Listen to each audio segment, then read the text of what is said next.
up in the moment, then I'll get you in your feelings. Tell your boys that you gon' meet them later on. Both of us are so taxi, leave the meter on. First time you out in Cali, never tried no this strong, so you gon' have some stories to tell when you take it back home and tell them one time, Snowy always showed you what it's like. Leave you sleepy like the call the umpire. Get you out and get you rolling, get you gotta go, I got a flight up in the morning on. Someday, someone tell me I'm someone, doing alright. Somewhere I'll find out someone, somebody that one day I'll be the love of my life, but not tonight though.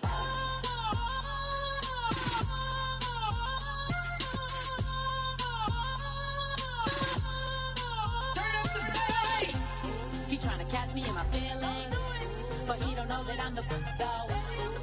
Shout out to my that can get it independent and ain't looking for no love though. He tryna catch me in my feelings, but he don't know that I'm the though. He tryna stunt and give me drinks. I got the bottles in the section and I promise to pay.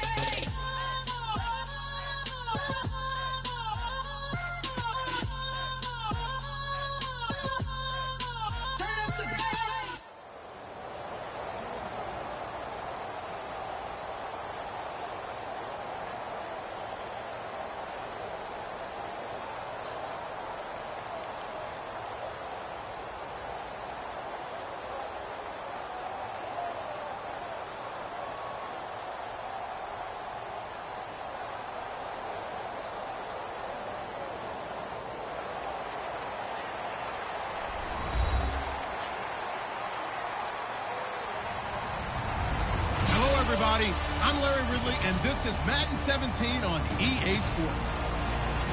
Anticipation is bouncing for today's game, and we've got two quarterbacks looking to make an impact.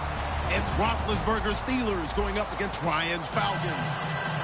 For the call, let's send you out to the broadcast booth, where we'll join our commentators, Brandon Guyton and Charles Davis.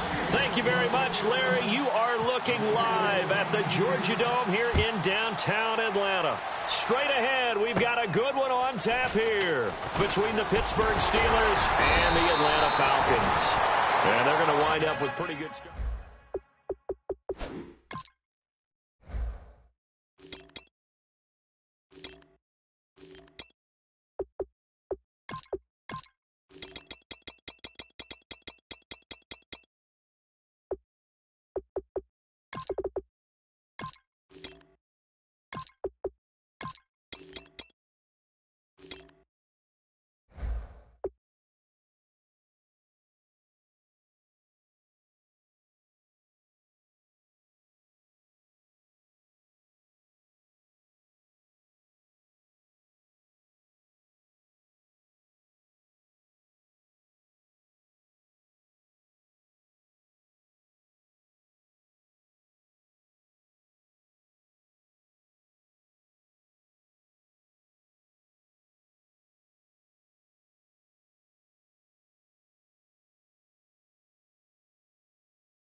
Now Ryan on first down.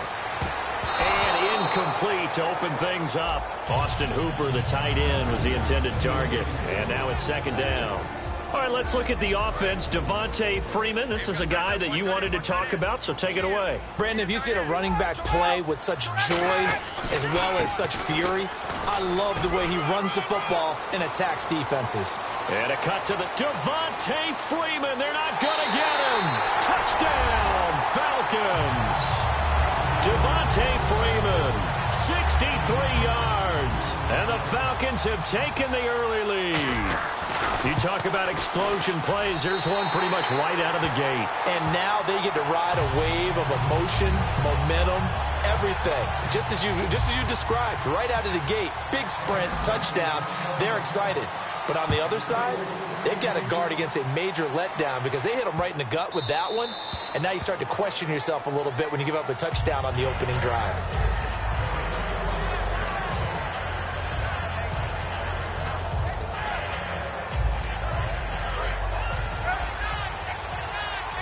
Looking to jam the receivers at the line here. Press coverage look defensively. On first down, it's Roethlisberger. Goes underneath for Bell. And he's able to get out to the 32, brought down there. Call it a pickup of 7, and that'll bring up second down. So many times you hear today's NFL described as a space game. Get your best players into space with the football in their hands. That's why sometimes you just swing it out to your runner, get him out in the flat, and let him have a chance to make people miss an open field.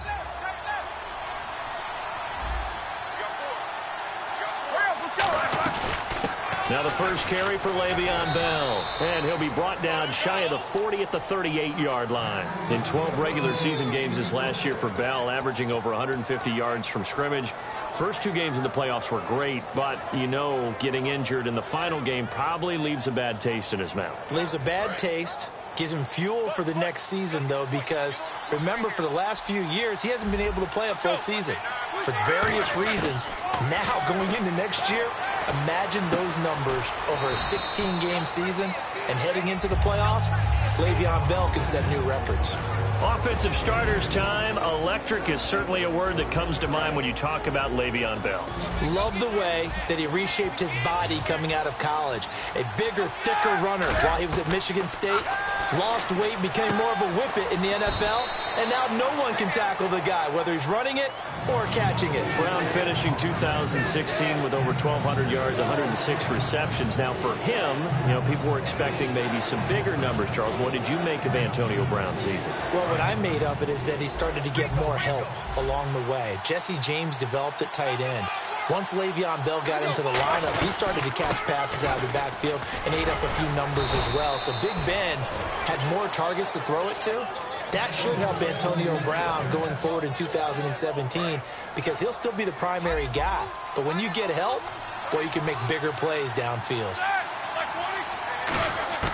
On first and 10, it's Roethlisberger. And it's incomplete. Boy, he doesn't drop many like that one. Second down. Here's a look at the young Atlanta Falcons, although next year, obviously, everyone will be a year older. So rookies like Deion Jones, Keanu Neal, Devondre Campbell, an extra year, well, their only year, but a year under their belt now to get better. They're just young and growing, aren't they? I mean, I expect their play to continue to accelerate and elevate. And think about the building blocks they had in front of them. Second-year guys in 2016 who had big years. He rifles one that's intercepted. Picked off by Robert Alford. And he is going to get this one back to the 20-yard line. Atlanta now coming out on the field. And that recipe on their last drive that resulted in a touchdown looked pretty good, so they'll be hoping to do that once more. And it takes me back to when we sat with the offensive coordinator and the head coach. They felt pretty good about their game plan and thought there were some holes in the defense, and they exploited them the last time out. Let's see if they can come back and put together a similar drive. And we'll see if they can do just that. And a look at the Steelers' defensive unit. Cameron Hayward is a defensive lineman, but many of us, especially guys of my vintage, remember his father, Craig Ironhead Hayward, who was a running back. I think Cameron decided he'd rather hit people than be hit. He's going to hit his man out of the backfield, complete. Just a 1-yard pickup on the play, and all of a sudden here it's third down. So still in search of the first down after that last completion. And defensively, it's a nickel formation here on third down and 9. Here's Ryan. Finding Gabriel complete. And they're going to get this one all the way out across the 45. And a good quarterback facing zone coverage. If he has just a little bit of time to survey the scene, that's what's going to happen. No doubt about it. If there's no pressure, he's going to continue to pick them apart because he'll have all that time. And no escaping this time as he'll go down. They got him for a sack. Ryan Shazier coming hard on the blitz. He dumps him for a loss of 8.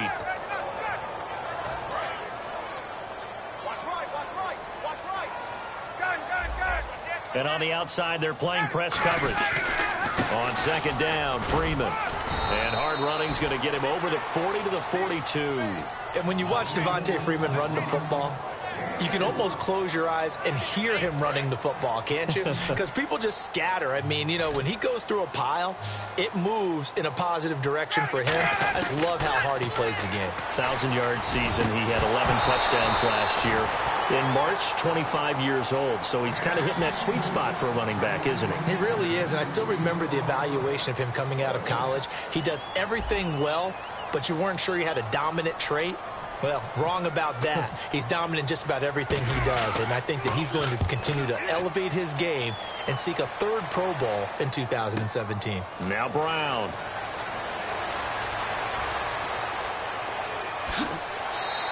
That'll wind up being a 50-yard punt, though they do get 10 back on the return. And the Steelers are going to take over 1st and 10 deep in their own territory.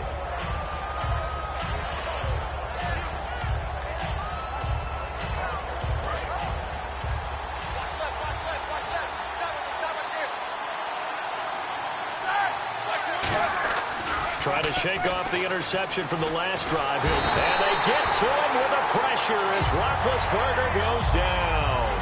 Now, we talk about players blitzing all the time. I often laugh and sometimes call it just straight-ahead pursuit. What a running start right back to the backfield for him. Yeah, it really didn't give anybody a chance to get up there and stop him. No, I mean, that's really, really difficult. You're asking a whole lot anyway, but when he gets that kind of start and comes through clean, oftentimes the advantage definitely goes to the defensive player. Well, clearly one of his advantages as a passer is his height, sit back in the pocket, fired over the middle. That makes things tougher defensively, doesn't it? It really does, because your goal is to move the quarterback off his initial spot when he gets his drop back completed. But when you have that type of height, he can stay in there. If he's willing to take the hits and just fire over the top, which saves him time and actually completes a play a little bit quicker than it normally does for a quarterback has to slide and find open space to throw. Here we go. Throwing now, Roethlisberger on 1st down. And he's able to get this one out closer to midfield across the 45. It'll be a gain of 9, and it'll be 2nd and about a yard to go for the 1st. Completed pass play. Now let's see if they go back to the air or to the ground. Back with Charles Davis, Brandon Gaudin. It's Steeler football to begin quarter number 2.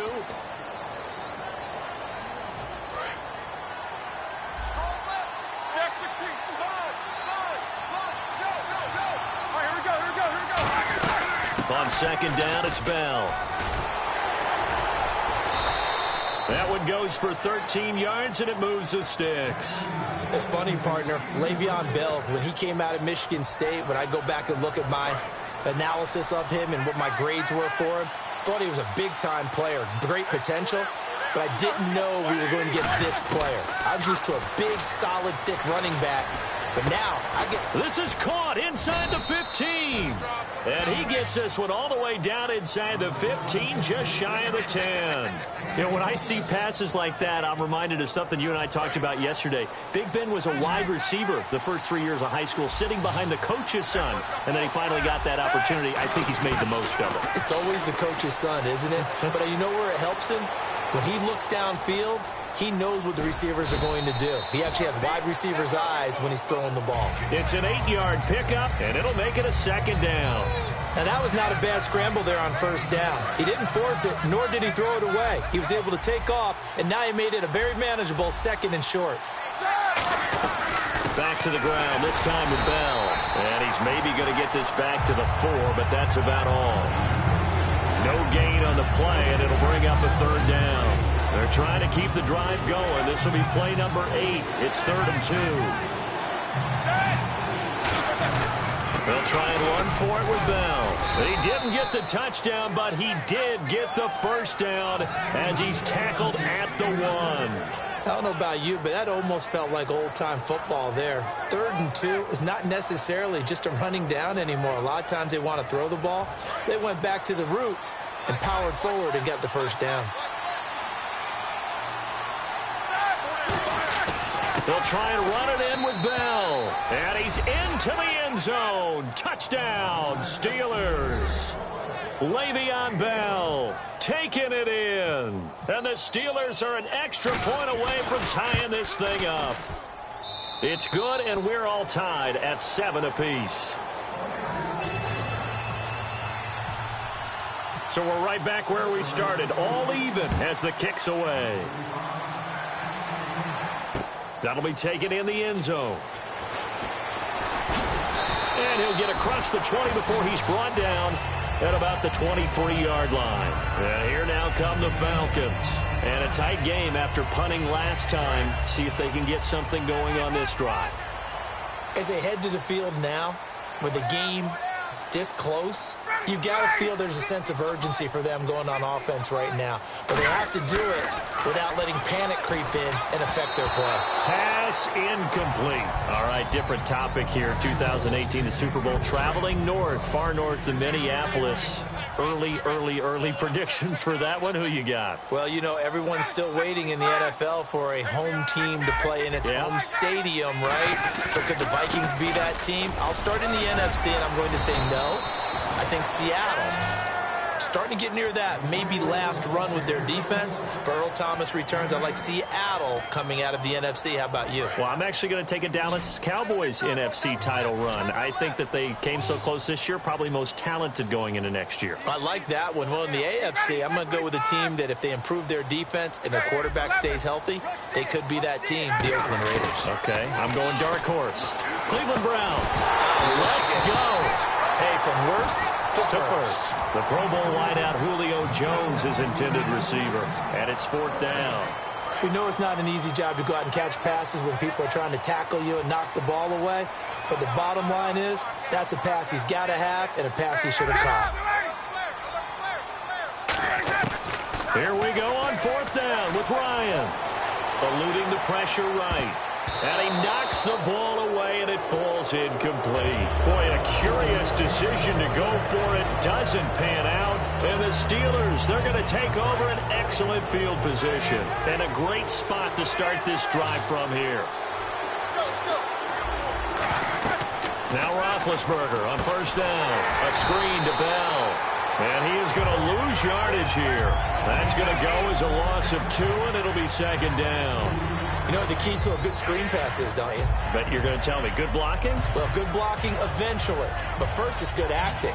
You want to let the defenders go past you, leak out to whichever side or even in the middle where you want to set up the screen, and then you do your blocking. How about the read, though, by the defensive guys? They weren't fooled at all and actually ran with the lineman to where the play was and smothered it for a loss of yardage.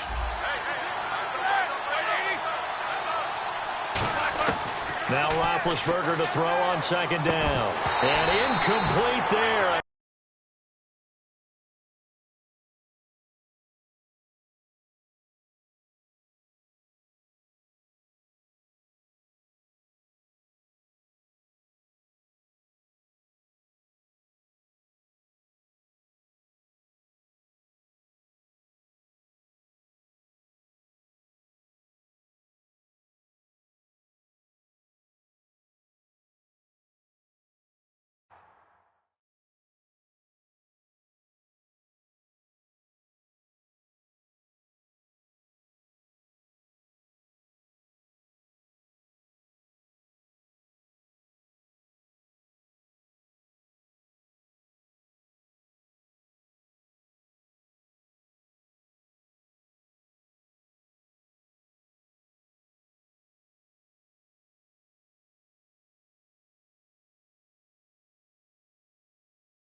hit jars the ball free and brings up third down.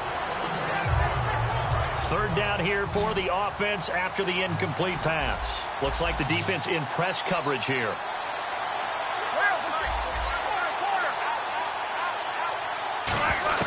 On third down, Roethlisberger. And he fires one that's intercepted. Picked off by Jalen Collins. And he's into the clear. 20, 10, 5. And he takes this one back into the end zone. And the Falcon defense has a touchdown. That was an interception, but on the field, the guys who are picking it off, they're not saying that. What word are they using? It's Oski. And that means catch the ball and go the other way. That's your vernacular. I've never heard anybody say Oski. Ask around. They'll tell you.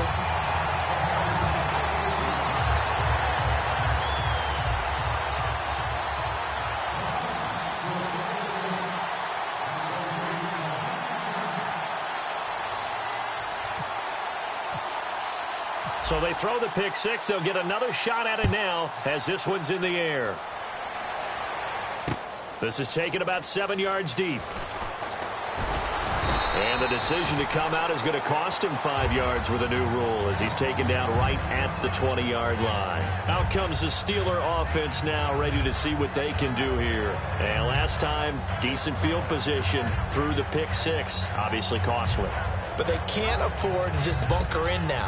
All right, good field position means go ahead and attack on offense. Try and press the advantage a little bit. They just have to be better with the football on this possession. So that didn't bother you too much last time? No, because it's exactly what you're supposed to do. You can't have good field position and not try to take advantage of it. Sometimes the defense makes a good play, too. A good pickup there. 8 yards on the first down completion. Seeing that play and understand just how tough it is to cover tight ends, especially the ones running around the NFL nowadays, makes me glad I didn't make it in that league. I would have had a really difficult time. But now you get to sit up here with me. Yeah, and that's fun, isn't it? And what a really nice game right there on first down for them. Brings up a nice second down for them. And we've arrived at the 2-minute warning here in half number one.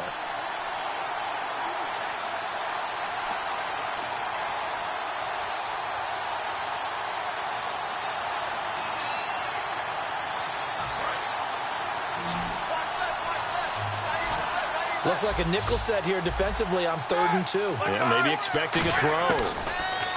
Now it's Roethlisberger. And some room to maneuver. And he's able to get the first before he's taken down at the 36. 8 yards on the pickup there, and it moves the sticks. Now that definitely hurts because the mindset is getting a 3-and-out there, and they don't get it done. They give up the scramble and a pickup for a first down. So the offense has it 1st and 10. Brown, the lone receiver, left. On 1st and 10, it's Roethlisberger. And Bryant's got it over the middle. And able to get this one across the 45 before he's brought down. Quick pass play there on the slant, Charles. Works out well for the offense. The offense loves it. The defender hates it. Hard to get through the body of the receiver to get to the football trying to cover a slant. Now, and no escaping this time as he'll go down. They got him for a sack. Vic Beasley in there to get him his 2nd sack now of the afternoon.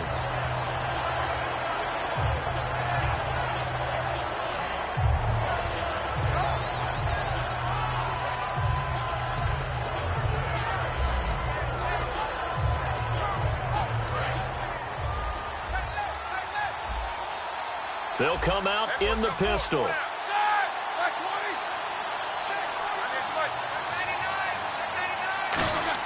On 2nd down, Roethlisberger. And the hit jarred it loose. It's incomplete.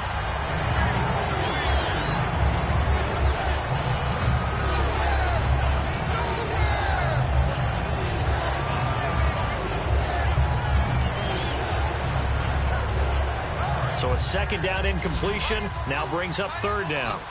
Again, we'll see the pistol here. Now Ben on 3rd and long. He's got time. And they get to him with the pressure as Roethlisberger goes down.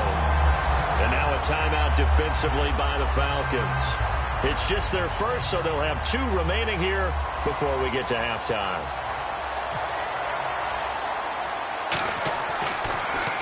Oh, this is off the side of his foot. And the punt goes out of bounds. Where will they put it?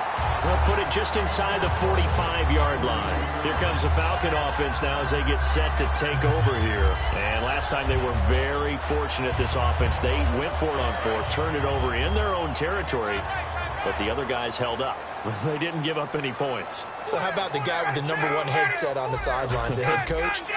That was planned going into it, not necessarily to not get the first down or to have the defense have to hold But he up. trusted his defense. Trusted his defense very much, and I think that's how he's going to play this game. Go for it, be aggressive, because I've got the Wild Bunch backing me up over here on my own side. Now we'll see what his offense can do. And he gets this inside the 35-yard line.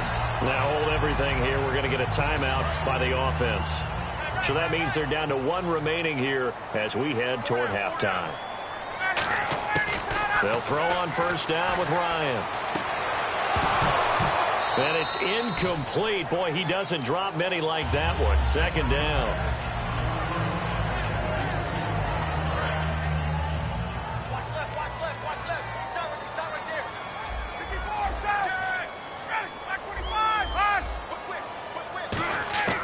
Again on 2nd and 10, it's Ryan. He completes it to Julio Jones.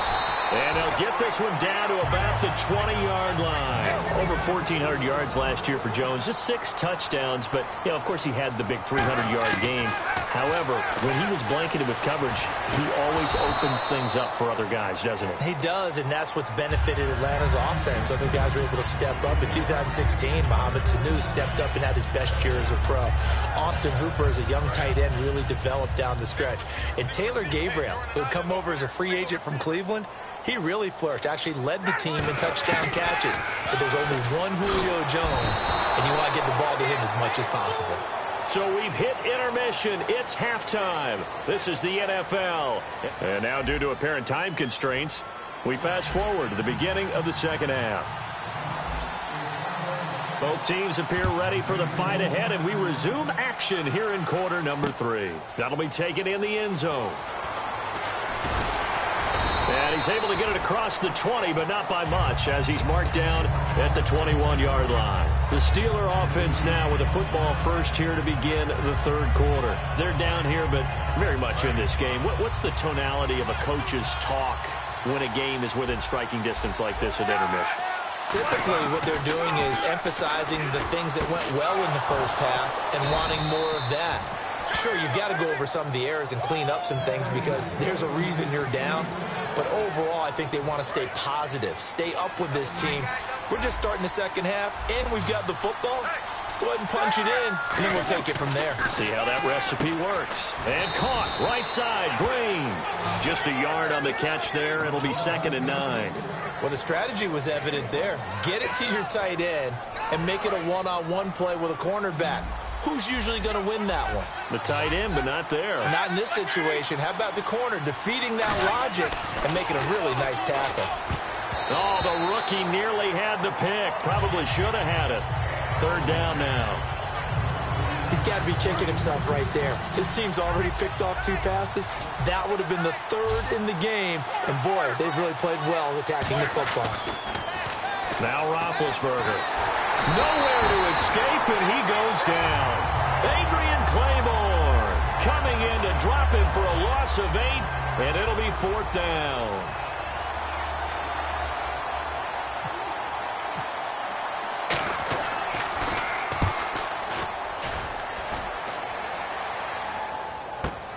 This is taken at the 10.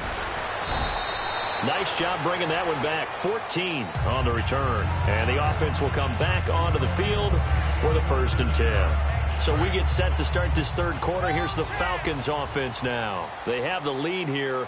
Well, we talk a lot about pregame speeches. What are halftime speeches like? For the most part, not nearly as emotional. They're a lot more clinical.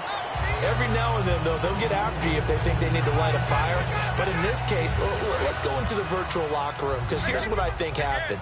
They got in there and they said, listen, let's take control right away. Defense, we got the lead. Defense, don't give up any points. Turn the ball back over to the offense and let them go down and score and give us more of a cushion in the game. Check so far. Defense shut them down. Let's see if the offense gets done. So the offense needing 4 yards. It's third down.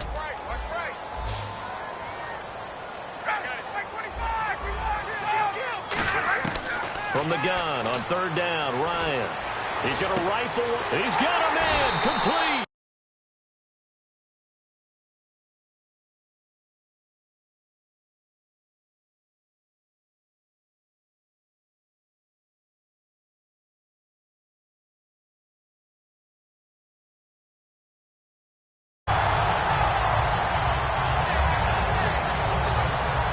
Fresh set of downs here.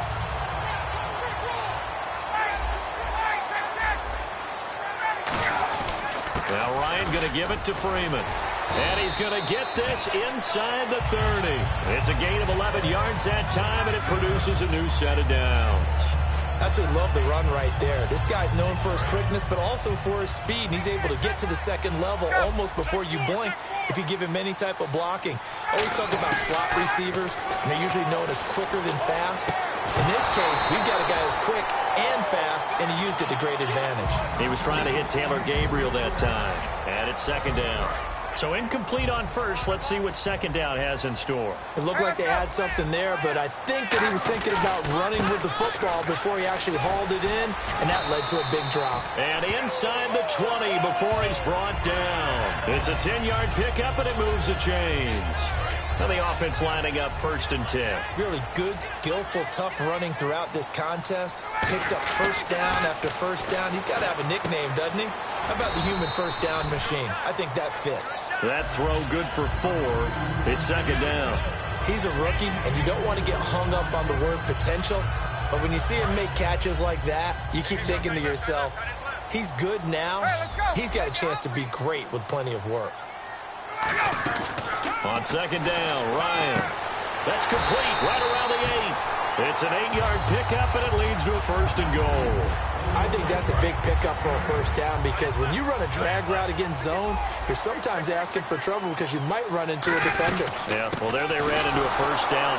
Executed it to perfection. Only a yard that time, second and goal. Well, Brandon, we always know that once you score one touchdown, you're without a doubt. And so far today, he's got one, but was denied as he tried to get the second one.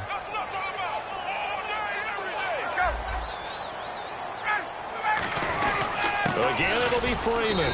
And he will push his way forward down to about the 3-yard line. Call it a gain of a yard as they get a little bit closer here. It's third and goal. Well, they've gotten it down to the 3, but now this is third and goal. And this is caught for a Falcon touchdown. Julio Jones from 3 yards out. And the Falcons will add on to their lead. So on third and medium, they dial up the pass, and it works to hit the end zone. And it's really not a surprise to me. That's a throwing down in the NFL because of how tough it is to run the football.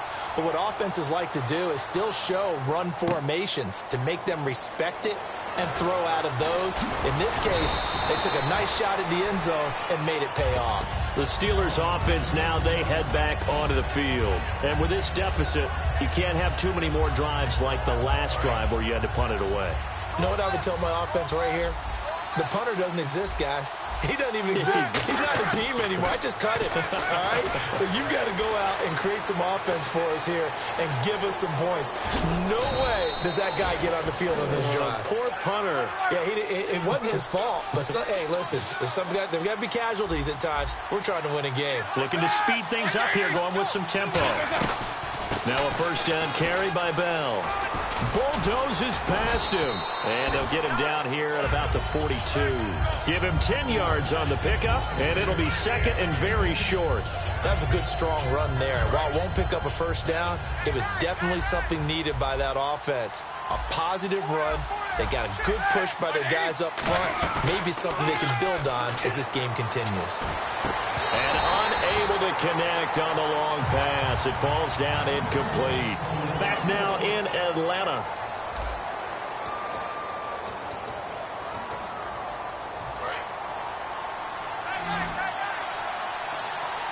And for the Falcons, 5 men in the secondary now on third. Here's Roethlisberger. Buying time to his left. He may try and run for this. And he will have a first down as they get him to the ground at the 37. And quickly they get to the line.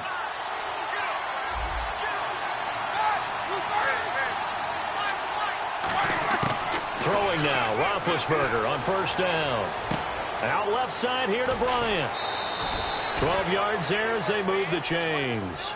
It's a nice completion, a little bit of run after catch as well to create the yardage that they got. But it is so tough to cover that route, the drag route, because they run it at varying speeds. Because the key is to create hesitancy on the defender's part. Always so empathetic for those DBs, aren't you? Now Roethlisberger on first down. It's complete to Brown, right side. 5 yards on the catch there, brings up second down. And they're going to speed things up here.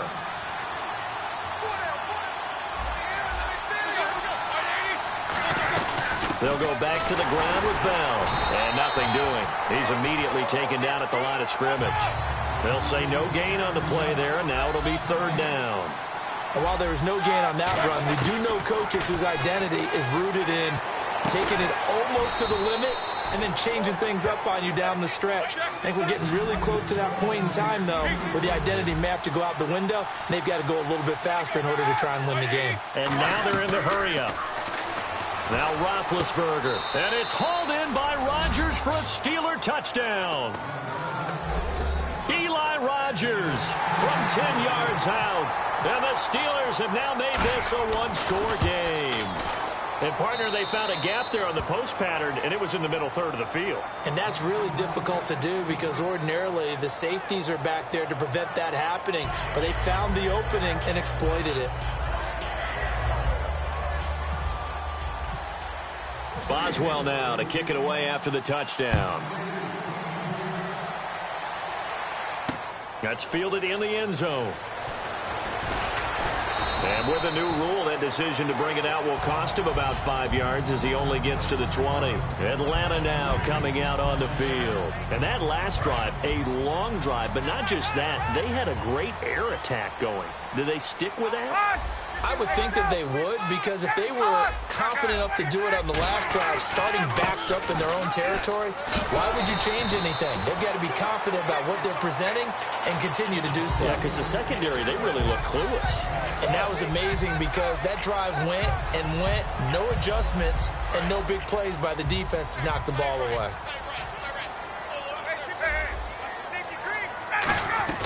Freeman again. And not a whole lot doing there as he'll get it up to about the 28-yard line. Give him a yard on the run there, and that's going to set up a third down and 2. Offense coming up, needing 2 yards on third down. The fourth quarter here, they've got the lead. They want to keep it on the ground. That's what they're doing. Smart football. Keep the clock grinding. Keep it going. But you got to figure now, they're going to see more people stacked up at the line of scrimmage as they try and bleed it out. 17 yards on the pickup there. The drive will continue. It's a first down. And that pickup of a first down, that's going to leave a mark because they really needed to stop them there, didn't they? That's so frustrating. Defensively, you're a play away from getting that football back here down late. Tough. Now they've got to find a way to create a turnover or takeaway. Otherwise, this one will probably get away from them. And now a 10th carry for Freeman. And no room to maneuver there. Give him a yard up to the 47. Cameron Hayward in on the tackle. Well, I think we know by now that every run is not going to be broken and get all the way to the end zone. But these short ones still have their value. You can still set up the play action and throw the football. And it's a fumble. Sanu with a grab over the middle. And his crew will take over at their own 45-yard line. And Pittsburgh getting set to take the field. And they're hoping to capture some of that magic they had last time out when they were able to put together a scoring drive. But they're still down here, Charles. Not the major concern, though, because of what you talked about. They scored the last time out. They feel good about themselves. They feel like their game plan is now in effect. They know how to attack and what plays they want to put together. But they've got to keep it moving in the right direction because, as you did note, they are down on the scoreboard. Brown, the lone receiver, left. Now a play fake here on first down. He's got time in the pocket. So they took a shot on first down but couldn't connect. One of the toughest things about playing defensive back is pattern reading, trying to figure out what they're doing. And on that one, they had to fly, just sending a guy downfield with the in route accompanying it, what people call a dagger route, trying to hit the guy underneath after the clear out. In this case, though, they're not able to get it done. Yeah, they said forget the underneath route. They went for the guy on the fly, but as you said, incomplete. Second down following the incompletion. Another pistol look here. Again on 2nd and 10, it's Roethlisberger. Over the middle, it's caught by Rodgers. And he'll be taken down, but not before getting this inside the 30. Boy, the evolution of the game and how these guys on plays like that can get out of the pocket, keep plays alive, it just makes things so much harder for defenses. It really does, and we're talking about an era in the game where the quarterbacks are the most athletically gifted that we've seen in a bunch. I mean, when you talk about collectively, it's unbelievable. So their ability to move is practiced now. It's not necessarily, oh, he just took off and you guys figure it out. When he takes off, everyone knows where to go now. They know how to run routes, change things, make themselves presentable for the quarterback. It's a lot of time that they put in on it. It's not just your static 1, 2, 3. This is where the ball goes anymore.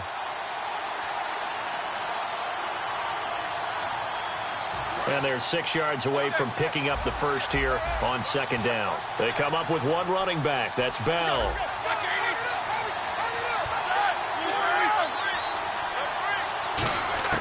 Throwing again, it's Roethlisberger. Dancing to his left. And he'll get it down this time to the 17. It's an 8-yard pickup and leads to a new set of downs. Well, he's proven real effective running the football. No one open, don't force it. Just get what you can, and that's what he's done very well in this game.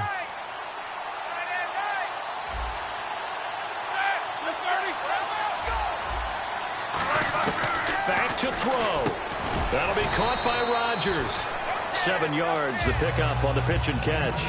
Slant route's effective no matter who's running the route and catching the ball. But when you have a receiver of that stature, you have to be a little bit more precise throwing it. You don't have the same catch radius with the bigger targets.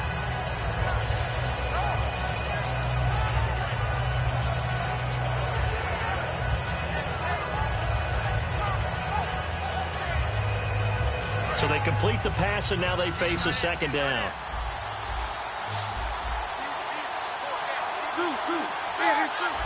Looking to jam the receivers at the line here. Press coverage look defensively. Here's Bell. And running room hard to come by here. He gets it down to the 8. They got 2 of the 3 they needed there. Leaves them with 3rd and just a yard.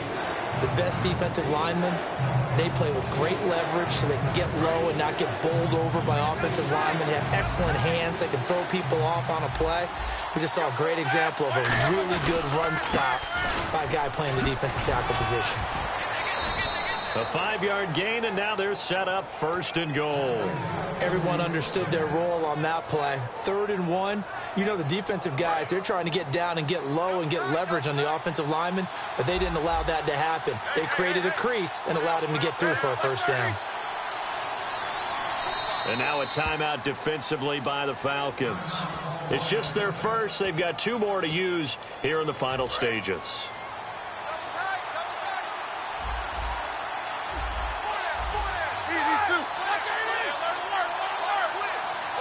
And the offense in a great spot. It's 1st and goal from the 3. And yes, he's into the end zone. So they get the late score they needed.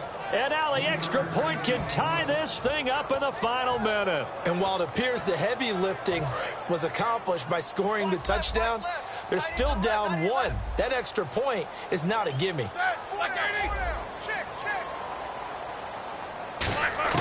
Roethlisberger looking to throw. And unable to connect. They don't get the 2-point conversion here. I know there's some time on the clock, but I still think you kick the extra point there and don't go. And now a whistle and a timeout called by the kicking team. It's just their first. They've got 2 more to use here in the final stages.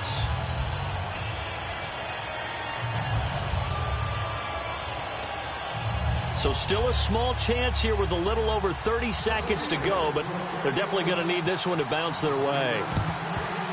And this is going to be recovered by the hands team. And that should just about put a capper on this one. Well, fourth quarter, they felt like they needed the football back. Unfortunately, they couldn't get it. And I know we brought analytics into the game, and someone has said here that the data says that when a team's expecting an onside kick, 80% of the time, the team expecting it, they do actually recover the ball, which is what we saw here. I just wonder if that number is much more of a anecdotal type of a number. Kind of like when the coaches tell us, well, when you score on special teams, 93% of the time you win the game. I'm still waiting to see that number is empirical. And not much running room. Down to the 32. Calling about a gain of 3, and they'll be looking at a 3rd and 7 coming up. The 25-yard line is what they need here. This is 3rd down. Here's Ryan.